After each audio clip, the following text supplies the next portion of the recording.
Salam sejahtera buat kita semuanya.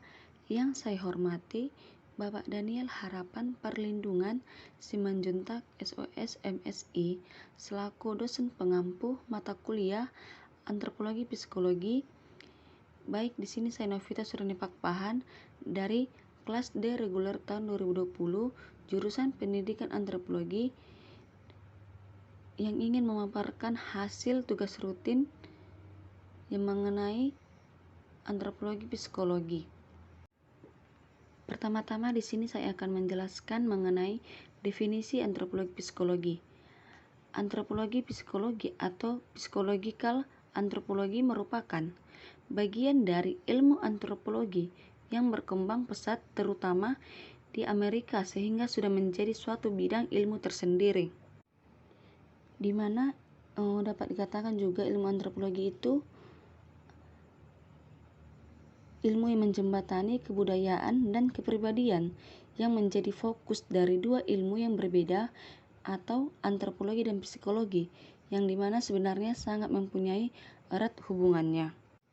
Di mana antropologi psikologi menurut Francis Lkhasu di mana sebelumnya dikenal dengan kultur and personality, jadi pembahasan atau yang bisa disebut kebudayaan dan kepribadian, atau dikenal juga dengan etnopsikologi atau psikologi suku bangsa.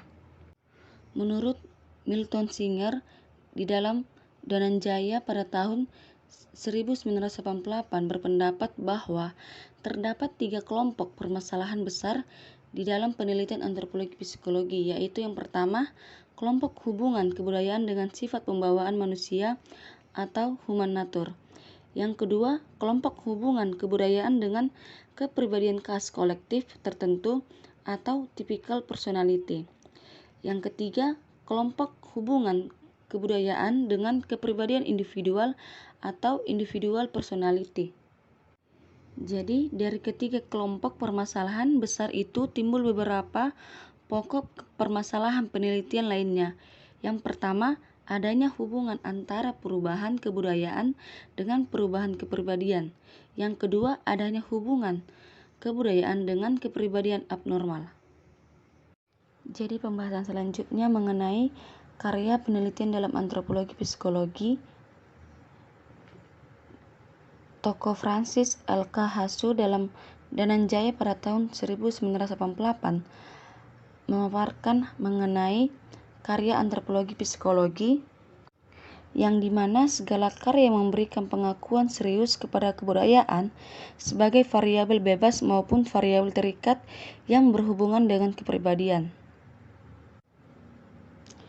dan dimana segala karya dari seorang ahli antropologi yang mempergunakan konsep atau teknik tes psikologi yang memberikan data tepat guna dalam bentuk yang dapat dipergunakan oleh ahli antropologi, di mana dalam ruang lingkup antropologi psikologi sama dengan pengkajian secara lintas budaya atau biasa yang disebut dengan cross cultural studies yang mengenai kepribadian dan sistem sosial budaya.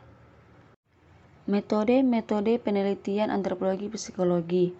Jadi dalam metode penelitian antropologi psikologi ada 2 cakupan, yaitu metode-metode etnografis dan metode ilmu sosial lainnya. Dalam metode etnografis ada 2 metode, yaitu yang pertama metode wawancara dan metode pengamatan. Jadi dalam metode ilmu sosial lainnya itu terdapat ada 5 metode. Yang pertama, metode pengumpulan data riwayat hidup individu. Yang kedua, metode penggunaan tes-tes proyeksi. Yang ketiga, metode mencatat mimpi. Yang keempat, metode survei lintas budaya. Yang kelima, metode mempergunakan folklore sebagai bahan penelitian antropologi psikologi. Baik, sekian dan terima kasih hasil dari pemaparan mengenai antropologi psikologi. Jika ada kesalahan dalam tutur kata saya meminta maaf, dan sekiranya semoga hasil dari pemaparan saya dapat bermanfaat buat kita semua. Sekali lagi saya ucapkan